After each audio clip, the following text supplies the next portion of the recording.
Hello dear students, आज अपन ने जो 12th स्टैंडर्ड का डिफरेंशियल इक्वेशंस है उस डिफरेंशियल इक्वेशंस का चैप्टर में वेरिएबल सेपरेबल मेथड यूज करके, कौन सा method? Variable separable method. Variable separable means variables को सेपरेट करके, एक्स वेरिएबल को एक्स एक अलग करके, वाई वेरिएबल को सबको एक साइड में करके आंसर कैसा फाइंड आउट करना है। कौन सा आंसर फाइंड आउट करना है? जनरल सॉल्यूशन को सॉल्व करना है। इसका मींस डिफरेंशियल इक्वेशन को सॉल्व करके जनरल सॉल्यूशन को फाइंड आउट करना है। Find the general solution of differential equation. Differential equation दिया हुआ है, इसका अपन ने जनरल सॉल्यूशन फाइंड आउट करना है। जनरल रहेगा सॉल्यूशन, जनरल रहेगा मींस उसमें कांस्टेंट रहेगा एबीसीडी टर्म्स। फिर इसमें dy by D X equal X plus one upon two minus Y दिया हुआ है। इसमें फर्स्ट ऑर्डर फर्स्ट डिग्री का ही अपन फाइंड आउट करने वाले हैं। एक बात ध्यान में रखना, मींस वेरिएबल सेपरेबल मेथड हो, डिफरेंशियल इक्वेशन का solution general solution find out करते टाइम पे अपन ने जनरली सिर्फ फर्स्ट ऑर्डर फर्स्ट डिग्री का ही डिफरेंशियल इक्वेशंस को कंसीडरेशन में लेके अपन आंसर्स फाइंड आउट कर रहे हैं अभी 12th स्टैंडर्ड के चैप्टर में डिफरेंशियल इक्वेशन में। तो इसमें वेरिएबल्स को सेपरेट करके कैसा आंसर फाइंड आउट करना है, इस क्वेश्चन में अपन ने देखते हैं। आंसर जो दिया हुआ डिफरेंशियल इक्वेशन लिख रहा हूं, गिवन क्या दिया हुआ है, dy by D X is equal X plus one upon two minus Y. और डिफरेंशिएशन ऐसा है कि लीबनिट्ज ने जो डिफरेंशिएशन का साइन बताया है dy by D x dx by dy करके, इसमें dy by D x compulsory एक साथ में रहना चाहिए ऐसा नहीं है। उसमें इतना फ्लेक्सिबिलिटी दिया हुआ है कि उनको अलग अलग करके भी अपन लिख सकते हैं। तो अभी इसमें क्या करने का, ये 2 माइनस वाई को मैंने y के साथ में लाता हूं dy के साथ में, और x प्लस वन के साथ में dx ले लेता हूं। 2 माइनस वाई इधर डिवाइड कर रहा है, इधर आके मल्टीप्लाई करेंगे, देयरफॉर 2 माइनस वाई इधर आके dy से मल्टीप्लाई किए तो 2 minus Y multiplied by dy equal to x plus one इधर है, dx इधर डिनोमिनेटर में है, तो इधर जाके राइट साइड में मल्टीप्लाई हो जाएगा x प्लस वन dx। ऐसा अपन लिख सकते, कुछ फर्क गिरने वाला नहीं है।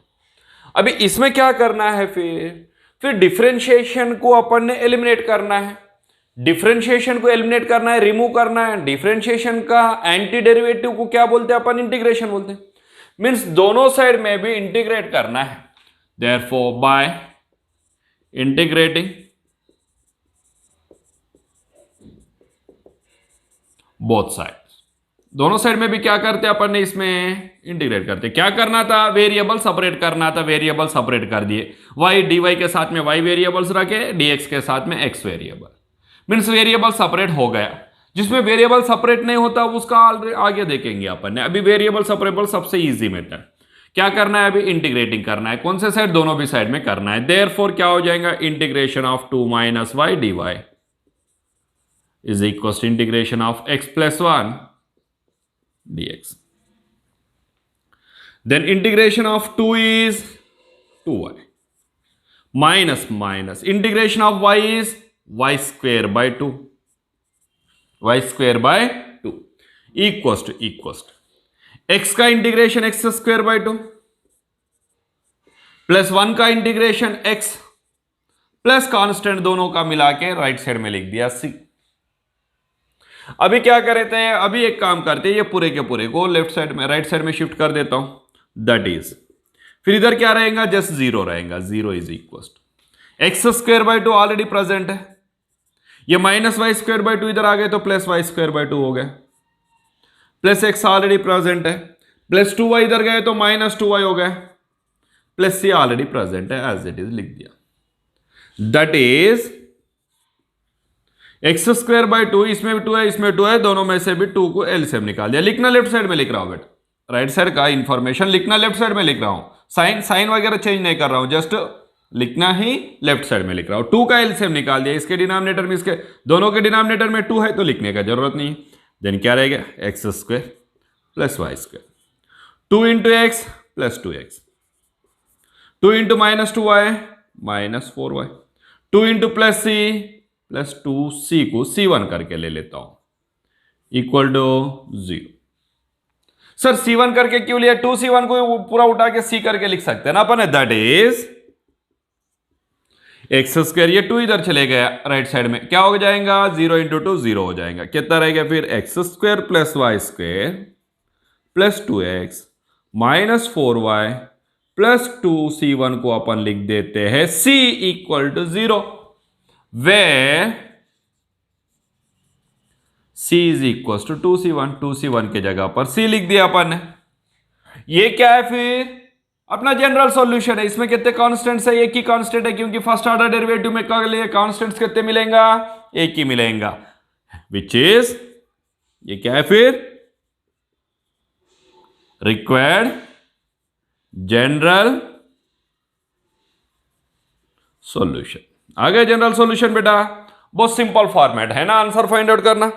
क्या है, find the general solution of the differential equation dy by dx is equal x plus 1/2 minus Y. इस क्वेश्चन को देखते ही अपन को क्लियर हो रहा है 2 माइनस वाई उधर y के साथ में चले जा सकता है, x प्लस 1 के साथ में dx आ सकता है।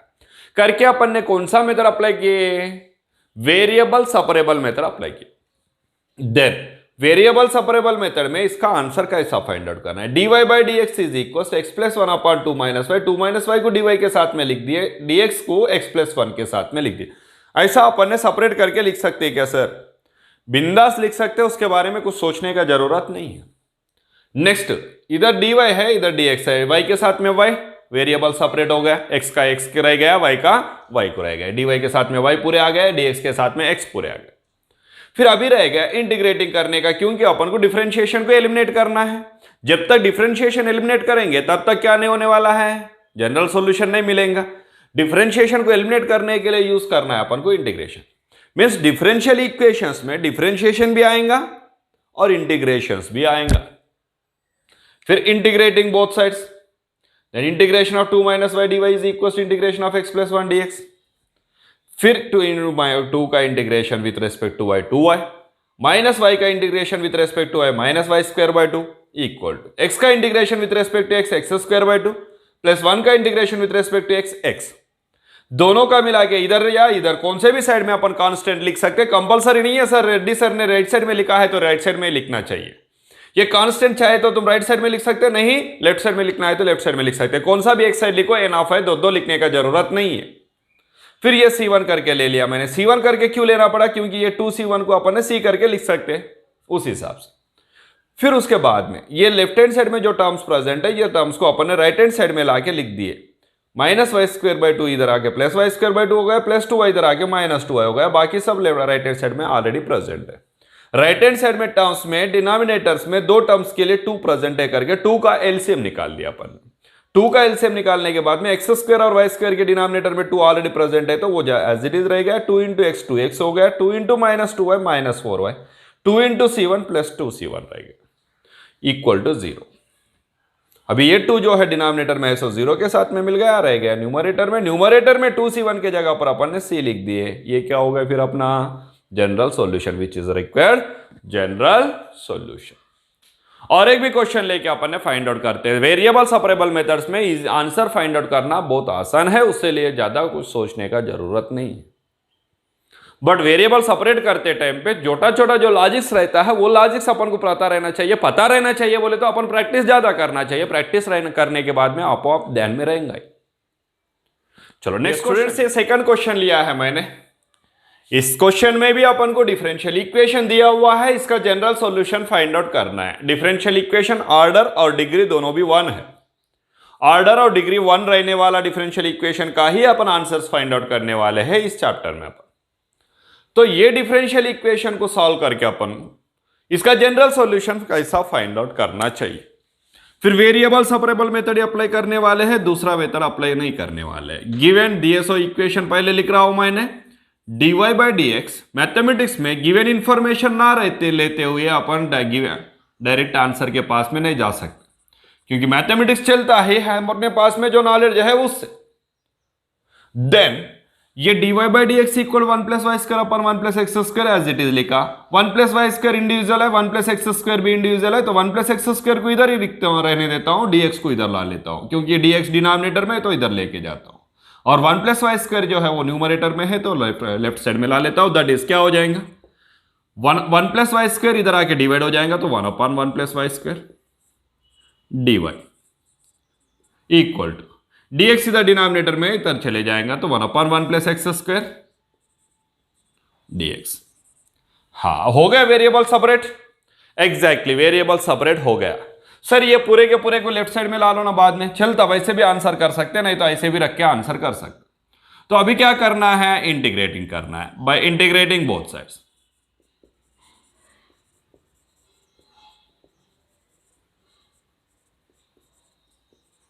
चलो इंटीग्रेशन किए तो क्या हो जाएगा, therefore integration of 1/1 plus Y square D Y equal to integration of 1/1 plus x square dx। Then integration of 1/1 plus Y square is, ये तो इंटीग्रेशन tan इनवर्स का है ना, tan इनवर्स का इंटीग्रेशन 1/1 प्लस एक्स स्क्वायर है ना, लेकिन इधर वाई स्क्वायर है तो इसको क्या लिख सकते हैं, that is integration of 1/1 plus Y square is tan inverse of y equal to integration of 1/1 plus x square is tan inverse of x plus constant चाहिए तो c लिख सकते हैं, नहीं तो tan इनवर्स करके भी ले सकते हैं। अगर c ले लेंगे तो रिजल्ट आ गया, that is tan inverse x को ऐसे लिख रहा हूं, ये tan इनवर्स ऑफ y इधर चले गए तो minus tan inverse of y plus c equal to 0। ये अपना जनरल सॉल्यूशन आ गया। लेकिन इस क्वेश्चन को अपन को कभी कुछ केसेस में जनरल सॉल्यूशन ऑब्जेक्टिव्स में जब दिया हुआ रहता है तो कुछ वेरिएशन करके भी दिया हुआ रहेगा बेटा, फिर उसका आंसर कैसा फाइंड आउट करना चाहिए। फॉर एग्जांपल ये इसका अपन ने यहां से उठा लेंगे, दैट इज क्या है इसमें, ये term integration of 1/1 plus Y square D Y is equal to integration of 1/1 plus x square dx। यहां तक जैसा है वैसा उठाया मैंने। अब इसी का इंटीग्रेशन में इसका integration of 1/1 plus Y square is as it is, उसमें कुछ डाउट नहीं है, tan इनवर्स ऑफ y है ना, there is no doubt at all. लेकिन integration of 1/1 plus x square tan inverse x, अरे ये भी लेकिन करके आपने सीधा ही बोल दिया सर जो है वो ही लिखे। हाँ बेटा, इसमें कुछ चेंजेस नहीं किया। दोनों के दोनों रिजल्ट्स tan में आने के कारण, दोनों के दोनों रिजल्ट्स भी tan इनवर्स में रहने के कारण कांस्टेंट को भी मैंने tan इनवर्स में ले लेता हूं। क्या करके ले सकते हैं, tan इनवर्स ऑफ c करके लेता हूं, ऐसा ले सकते हैं अपन। मींस ये दोनों के दोनों टर्म्स जो प्रेजेंट है, पूरे के पूरे दोनों भी टर्म्स tan इनवर्स में रहने के कारण कांस्टेंट को भी tan इनवर्स में ले लिया मैंने। ले सकते, कुछ प्रॉब्लम नहीं है। दोनों टर्म्स अगर लाग में रहता था तो कांस्टेंट को भी लाग में, मींस जो रहता है उसी में लेने से अपन को कुछ जो उनका फॉर्मूलास है वो फॉर्मूलास अप्लाई करके रिजल्ट के पास में इजीली जा सकते। दैट इज क्या कर सकते हैं, इसका रिजल्ट देखो, ये रिजल्ट है क्या, ये रिजल्ट नहीं दिखाते अपन को एग्जाम में, क्या करके दिखते हैं ऑब्जेक्टिव्स में, tan inverse x plus tan inverse of y का formula. tan inverse x plus tan inverse of y का फॉर्मूला क्या है, tan inverse of x plus y के जगह पर c अपान 1 माइनस xy। कौन सा formula, since tan inverse x plus tan inverse of y equals क्या फॉर्मूला है, tan inverse of x plus Y upon 1 minus X Y का formula. ये apply किया। ये दोनों साइड में भी tan इनवर्स है तो tan इनवर्स को एलिमिनेट कर दिया, क्या रह जाएगा, y is equal to x plus c upon 1 minus x c. 1 minus x c इधर आके मल्टीप्लाई किया तो that is 1 minus x c multiplied by y is equal to x plus c. ऐसा भी आंसर रह सकता है, ये रिजल्ट में रह सकता है, ये भी रिजल्ट में रह सकता है। ये क्या है फिर अपना रिक्वायर्ड जनरल सॉल्यूशन। ये भी क्या है, रिक्वायर्ड जनरल सॉल्यूशन ही है, required which is required general solution. ये दोनों में कौन सा भी रहा तो आंसर जस्ट वहां पर मार्क करने के लिए, टिक मार्क करने के लिए तैयार रहने के लिए। कंपलसरी नहीं है अपन को जो जैसा रिजल्ट मिल रहा है वही अपन को ऑब्जेक्टिव्स में रहना चाहिए, वेरिएशन में भी रह सकता है। क्या किया अपन ने इस क्वेश्चन में, dy by D X equal 1 plus Y square upon 1 plus x square करके दिया हुआ है। इसका जनरल सॉल्यूशन फाइंड आउट करना है। ये डिफरेंशियल इक्वेशन है, फर्स्ट ऑर्डर का ही है, फर्स्ट डिग्री है, फर्स्ट ऑर्डर फर्स्ट डिग्री का ही डिफरेंशियल इक्वेशन का जनरल सॉल्यूशन अपन ने 12वीं में फाइंड आउट कर रहे हैं। Then dy by D X equal to as it is लिख दिया। अभी ये जो है 1 प्लस वाई स्क्वायर इंडिविजुअल है, 1 प्लस एक्स स्क्वायर भी इंडिविजुअल है, तो अपन ने वेरिएबल सेपरेबल मेथड यूज करके फाइंड आउट कर सकते करके 1 प्लस वाई स्क्वायर इधर मल्टीप्लिकेशन में था, इधर लाके डिवाइड कर दिए, dx इधर डिनोमिनेटर में था, इधर लाके मल्टीप्लिकेशन में लिख दिए। फिर दोनों साइड में इंटीग्रेशन अप्लाई कर दिया, integration of 1/1 plus Y square dy is equal to integration of 1/1 plus x square dx।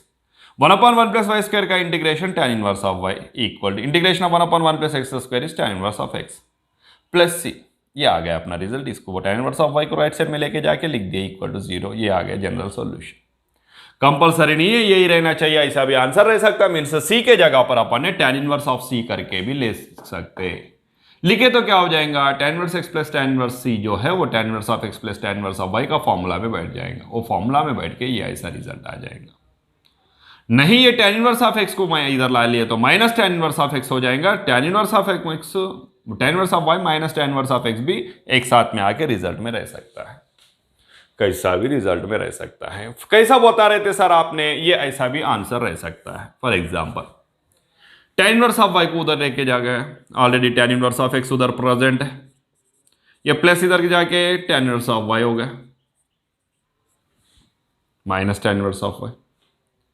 अच्छा इधर tan inverse of x minus tan inverse of y को ये इधर लेके जाके लिख रहा हूं मैंने plus tan inverse of c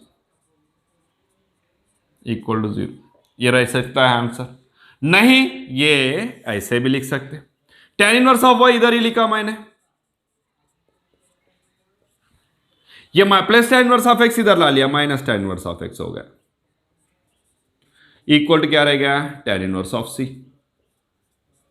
tan inverse of y minus tan inverse of x का formula tan inverse of y minus x upon 1 plus xy is equal to tan inverse of c। tan inverse दोनों में से भी eliminate कर दिया, क्या हो जाएगा that is tan inverse f eliminate हो गया तो y minus x upon 1 plus xy is equal to c। ये भी आंसर में रह सकता है। ये अलग दिखता है, ये अलग दिखता है, ये भी अलग दिखता है। कौन सा भी वेरिएशन में आंसर रह सकता है उसके हिसाब से अपन को चलना है। x के साथ में c है क्या तो ये फॉर्मेट अप्लाई करने का, x के साथ में y है क्या तो ये फॉर्मेट अप्लाई करने का, दोनों भी tan इनवर्स में ही है क्या ये ऐसा लिख देने का। अभी तक ऑब्जेक्टिव देख के अपन को रिजल्ट के पास में जाना है, अपने मर्जी से नहीं। जो रिक्वायरमेंट है उसके मर्जी से जाना है, अपने खुद के मर्जी से कभी भी चलना नहीं है मैथमेटिक्स में। चलो ठीक है बेटा, ये 2 क्वेश्चंस के साथ में और भी कुछ क्वेश्चंस मैंने नेक्स्ट लेक्चर में ले लेता हूं वेरिएबल सेपरेबल मेथड से, और आंसर्स कैसा फाइंड आउट करना चाहिए नेक्स्ट लेक्चर में और भी देखते हैं अपन ने। तब तक प्रैक्टिस करते रहना बेटा। Have a good day, take care, bye my dear student.